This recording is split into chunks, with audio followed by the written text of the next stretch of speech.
J'ai eu droit à une visite. De la part du vicomte Halifax. Il semble que les probabilités d'un accord de paix aient considérablement augmenté. Eh bien, le cabinet de guerre rédige actuellement une lettre à Mussolini afin qu'il serve d'intermédiaire dans des discussions avec Herr Hitler. Donc, Halifax disait vrai. J'aimerais savoir quel est le fond de votre pensée. Et il me serait bien utile de savoir le vôtre. Moi-même, je crains de l'ignorer, Votre Majesté.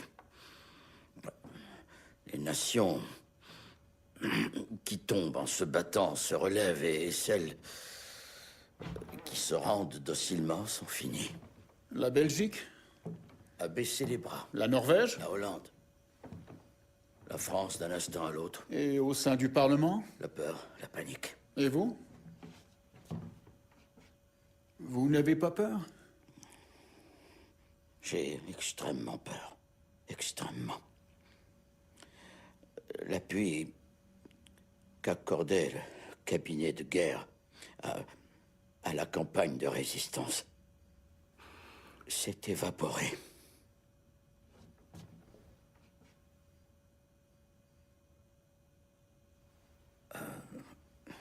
Plus tard, aujourd'hui, je vais m'adresser à la Chambre pour l'annoncer.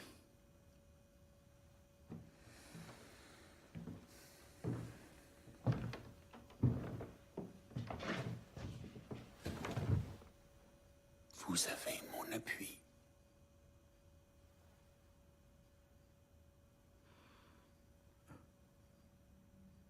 Votre Majesté.